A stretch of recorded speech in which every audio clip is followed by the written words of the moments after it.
Hello hi నమస్తే అండి. Welcome back to నేను మీ నాని. ఈరోజు నేను మాట్లాడబోయే అంశం వచ్చేసి ఆడపిల్లల్ని సుకుమారంగా కాదు దృఢంగా పెంచాలి అనే అంశం మీద మాట్లాడబోతున్నాను. మన సమాజం తరతరాలుగా ఆడపిల్లల్ని అతి జాగ్రత్తగా బంగారంలా చూడాలని చెబుతుంది. అమ్మాయిలకు చిన్నప్పటి నుంచే నువ్వు ఇది చేయకూడదు, నువ్వు అది చేయకూడదు, నీకేమైనా అయిపోతుందేమో, ఒంటరిగా బయటకు వెళ్ళకూడదు అని మనం చెబుతూ ఉంటాం. కానీ ఈ జాగ్రత్తలు వారికి భద్రతను ఇవ్వవు, సరికదా, భయాన్ని నేర్పిస్తాయి. అబ్బాయిలతో పోల్చుకుంటే అమ్మాయిలకు శారీరక బలం తక్కువే ఉంటుంది. కానీ అమ్మాయిలకు చిన్నప్పటి నుంచే మానసికంగా ధైర్యంగా ఉండేలా చెయ్యాలి. సోషల్ మీడియాలోని మితిమీరిన సమాచారం వల్ల ఆడపిల్లలు ముందే ఎదుగుతున్నారు.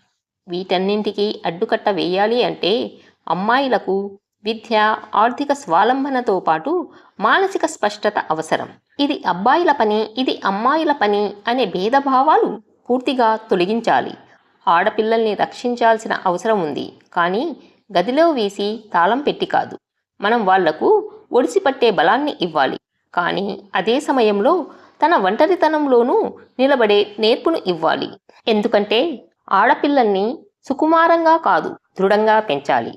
మనం మన అమ్మాయిలకు చిన్నప్పటి నుంచే నువ్వు దేని గురించి ఆలోచించాల్సిన పని లేదు, నీకెందుకు, నువ్వు ఇంట్లో కూర్చో, నిన్ను యువరాణిలా చూసుకుంటాం అని చెప్తూ పెంచుతాం.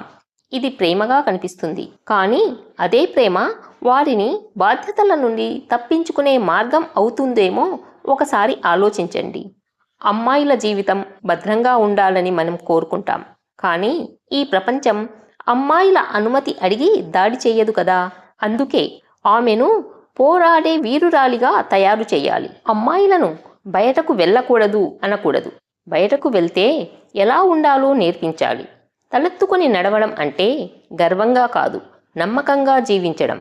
అమ్మాయిలకు అన్యాయం జరిగినప్పుడు మౌనంగా ఉండేలా కాకుండా తన గొంతు సమాజానికి వినిపించేంత దృఢంగా పెంచాలి. మీ అమ్మాయి మీరు లేకుండా ఉండగలగాలి అంటే మీరు ఉన్నప్పుడే ఆమెను స్వతంత్రంగా ఎదిగేలా తయారు చేయాలి.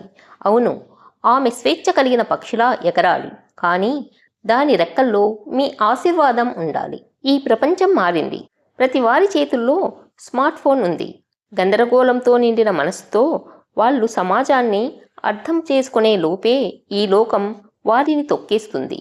అమ్మాయి వంట చేయాలి, కానీ ఆమె తన ఇంటి బడ్జెట్ ప్లాన్ చేయగలిగేలా ఉండాలి.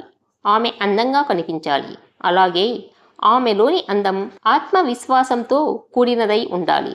అమ్మాయిలకు రక్షణ ఇవ్వాలి, కానీ ఆమె తనను తానే రక్షించుకోగలిగే స్థితికి తీసుకెళ్ళాలి. అమ్మాయిలకు ఇది కాలం మారిన అవసరం. చివరిగా ఒక మాట, మన ఇంటి అమ్మాయిలు భవిష్యత్తులో ఎవరి ముద్దు బిడ్డలు కాదు, వాళ్ళు ఎవరి బానిసలు కాదు. తమకు తామే తోడుగా నిలబడగలిగే స్త్రీ కావాలి. అమ్మాయిలు పువ్వులా నాజుకుగా ఉండవచ్చు, కానీ వాటి కాండం ఉక్కులా నిటారుగా ఉండాలి. ఆడపిల్లల్ని సుకుమారంగా కాదు దృఢంగా పెంచాలి, ఎందుకంటే ఈ ప్రపంచం మనం ఆశించినంత మృదువుగా ఉండదు. ఆమె నిలబడగల శక్తిని మనమే ఇవ్వాలి. ఈ వీడియో మీకు నచ్చిందనే అనుకుంటున్నాను. ఈ వీడియో మీకు నచ్చినట్లయితే లైక్ చేయండి, షేర్ చేయండి అండ్ సబ్స్క్రైబ్ చేయడం మర్చిపోవద్దు. మరొక మంచి వీడియోతో మళ్ళీ కలుద్దాం.